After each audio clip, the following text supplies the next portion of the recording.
Midnight crosswalks. New York never sleeps, but tonight it felt like it had forgotten how to breathe. Rain fell in thin, sharp lines, the kind that didn't just soak your coat, but somehow made its way into your bones. Taxis splashed past, umbrellas collided like strangers in a dance neither had rehearsed. At precisely 11:57 p.m., Noah Grant stepped off the curb at West 14th and 7th, earbuds in, hood up, thoughts far from the city noise. At precisely the same moment, Lena Morales, late for her night shift at Mount Sinai, rounded the corner on foot, clutching a paper bag of Chinese takeout and muttering curses at the subway delays. Their collision was sudden.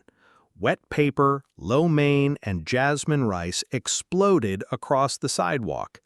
"Oh my God, I'm so sorry," she started. "Shit, no, Are you okay?" They both dropped to their knees, hands overlapping in an attempt to gather noodles off concrete, the most absurd kind of intimacy. When their eyes finally met, they both froze. It wasn't love at first sight. But something shifted.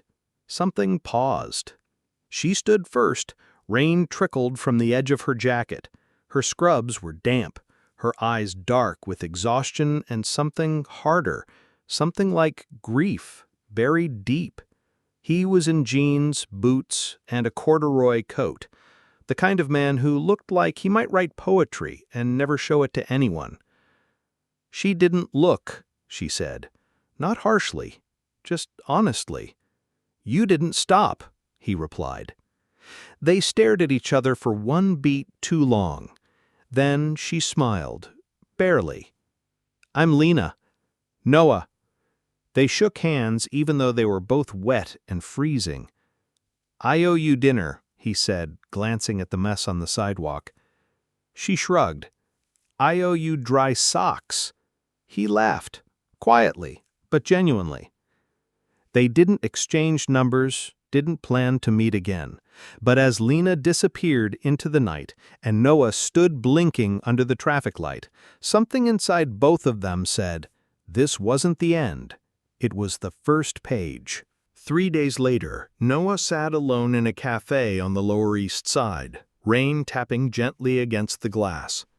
He was staring at his laptop, but the words refused to come. That was the problem with writing. It demanded you feel, even when you didn't want to. A voice interrupted his stillness. "Did we agree on a shared city schedule, or is this just fate being creepy again?" Noah looked up, and there she was. Lena, hair tied in a messy knot, scarf looped 3 times around her neck, holding a half-soaked medical journal in one hand and a steaming coffee in the other. He blinked, stunned, then smiled. "You again." She raised an eyebrow. "This here usual haunt?" "Only when I'm pretending to work." She glanced at the chair across from him. "Mind if I sit?" "Please." The conversation unfolded like they had known each other longer than a minute on a rainy sidewalk. He learned that she worked in the ER 3 nights a week, did community health work on weekends, and hadn't taken a vacation in 4 years.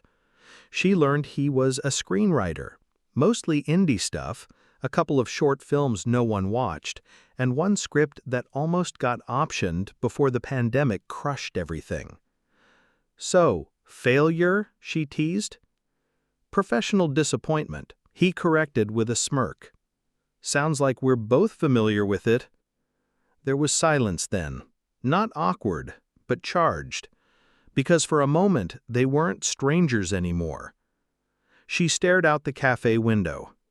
"I lost someone last year." He didn't ask who. She went on. "My brother. Car crash. I was supposed to pick him up. I was late." Noah's throat tightened. "I haven't said that to anyone in months," she added. "You just did," he said softly. Lena looked down. "I think I carry it around like a second skin. Guilt. Doesn't matter what I do, it never washes off." He reached across the table, not to touch her, just to be closer. "I don't think guilt goes away, but I think sometimes someone else can hold it with you for a while." She looked at him, and for a moment, the rain, the past, the silence, it all softened. They left the cafe an hour later. No promises, no flirtation, no expectation. But something had started, not fast, not flashy, but real. And in a city of 8 million stories, theirs had just turned a corner. Over the next few weeks, they kept crossing paths, sometimes by accident, bumping into each other at a bookstore on 10th or catching the same uptown train at midnight. Other times, not quite accidents. Coffee turned into late-night walks. Late-night walks turned into long conversations on benches near the river. They didn't label it, didn't define it, but it was something that grew. One night, as December began to freeze the city into glittering silence, Lena invited Noah up to her apartment for the first time. It was small, lived in, full of warmth. There were Polaroids on the fridge, mismatched mugs, a single record player spinning soft jazz. She poured him wine and curled up across from him on the couch. "You never told me why you started writing," she said. He hesitated. "My mom was sick. Cancer. I was 16. Writing helped me pretend I had control." She didn't speak for a while. Then whispered, "So, we both tried to fix things with words." Later that night, after a shared silence that said more than either of them could, Noah kissed her. It wasn't hurried. It wasn't uncertain. It was quiet. Like two people who'd finally found something that didn't need to be explained. But the next morning, it changed. Lena woke to find him sitting on her fire escape, hoodie on, staring out at the gray city. She wrapped a blanket around herself and stepped outside. "You okay?" He didn't look at her. "I saw something last night, in your kitchen." She frowned. "What?" He held up a photo from the fridge, a younger version of Lena, and a man, tall, bearded, familiar. "That's the driver," Noah said quietly, "from the crash that killed my sister." Lena froze. "What are you talking about?" "That guy, he hit her. I was at the scene.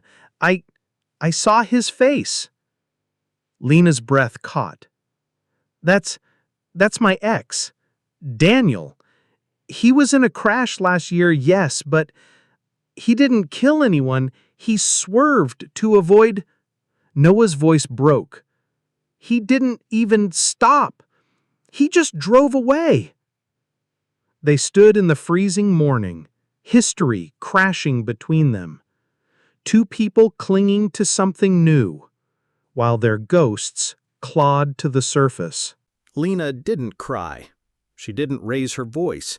She just stepped back, arms crossed tightly, as if trying to hold herself together from the inside out. Noah paced the tiny living room, the photo still clenched in his hand. "I didn't come here looking for this," he said. "I didn't plan to—" "God, Lena, I didn't know." She swallowed hard. "And now?" "I don't know. I thought I had buried it. But seeing his face again—" "That's not me," she said sharply. "Daniel and I were done long before the accident. We weren't even speaking." "But he was your life once, and he ended mine." That silence again. Not the kind they used to share over coffee and jazz, but the kind that cracks things open. Lena sank onto the couch. "When my brother died, people acted like I was part of the wreckage, like being related to it meant I caused it." She looked up, eyes wet but unblinking. I know what it feels like to be stained by someone else's mistake." Noah turned to her, voice softening. "And I know what it's like to never get an apology, to never even hear a name." Lena's voice cracked. "Then maybe we're both just trying to rewrite the same ending." For a long moment, neither of them moved. Then Noah said, "I don't hate you, but I don't know how to hold this." Lena nodded slowly. "Maybe you're not supposed to." He opened the door, hesitated. "You said once that guilt never washes off." She nodded again. He looked at her one last time and said, "Maybe not. But maybe love doesn't either." Then he left. And this time, he didn't look back. 2 months passed. The snow came, then melted. New York kept moving, the way it always does, but Noah couldn't shake her. The way her voice dipped when she was scared, the way she looked at him like he wasn't broken. He stopped writing, stopped sleeping well too, and on some nights he walked past her apartment without even realizing it.